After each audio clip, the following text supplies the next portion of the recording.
déclaration d'obligation d'emploi des travailleurs handicapés ou DOETH, le recueil statistique.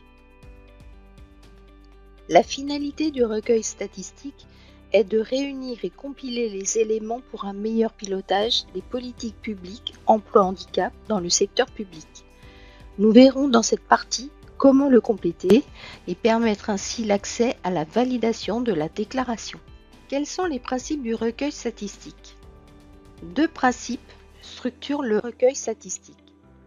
Le premier principe: tous les agents bénéficiaires de l'obligation d'emploi déclarée émergeaient à l'effectif au 31 décembre de l'année N-1 et font en conséquence partie du stock.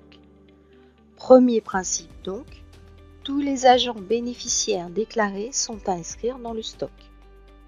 Deuxième principe, certains de ces agents bénéficiaires ont été recrutés pendant l'année N-1 ou sont devenus bénéficiaires pendant l'année N-1. Ils font en conséquence également partie du flux entrant de personnes bénéficiaires.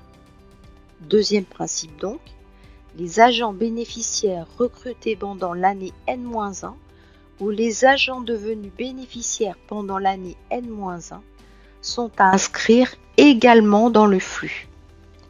Certains agents doivent ainsi apparaître dans les deux catégories comme dans l'exemple suivant.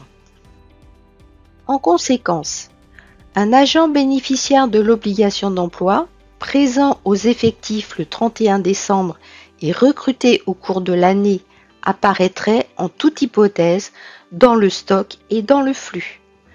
Cet agent serait nécessairement décrit dans les deux catégories qui correspondent, ça tombe bien, aux deux sous-onglets du formulaire de la déclaration. Compléter le recueil statistique consiste donc à répartir vos différents bénéficiaires dans chacun des deux onglets stock et flux par catégorie de titre, catégorie hiérarchique, sexe, tranche d'âge. Ainsi, après avoir complété l'onglet déclaratif, positionnez-vous dans l'onglet répartition des bénéficiaires. Deux sous-onglets stock et flux vous donnent accès aux déclarations correspondantes. Les deux sous-onglets stock et flux se présentent et se complètent de la même manière. Ainsi, le sous-onglet stock se présente sous cette forme avec 4 rubriques à compléter. Effectifs par catégorie de bénéficiaires, répartition des emplois spécifiques, répartition des bénéficiaires par sexe et catégorie, répartition des bénéficiaires par âge. Via les loupes que vous identifiez ici, vous allez pouvoir accéder au champ à compléter. Cliquons par exemple sur la loupe RQTH. Par exemple, concernant la rubrique Effectifs par catégorie des bénéficiaires, cliquez sur la loupe Travailleurs reconnus handicapés par la CDAPH, RQTH et assimilés. Elle permet d'accéder à ce tableau dans lequel vous allez pouvoir répartir le cas échéant vos agents bénéficiaires détenteurs d'une reconnaissance de la qualité de travailleur handicapé. Par exemple ici, apparaissent les 3 agents bénéficiaires déclarés par la collectivité Y, tous 3 détenteurs d'une RQTH, tous les 3 des hommes titulaires en catégorie B.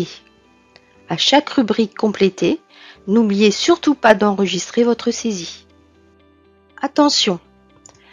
Même si vous n'êtes pas concerné par des mouvements de personnel bénéficiaire pendant l'année N-1, vous devez quand même venir dans le sous-onglet Flux et impérativement confirmer cette information.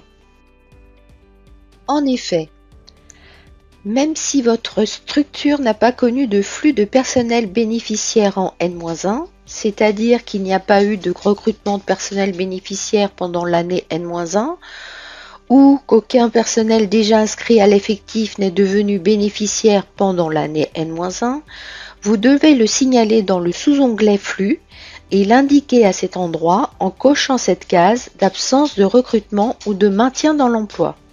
Une fois le recueil statistique complété, vous êtes normalement en mesure de valider votre déclaration via l'onglet Synthèse.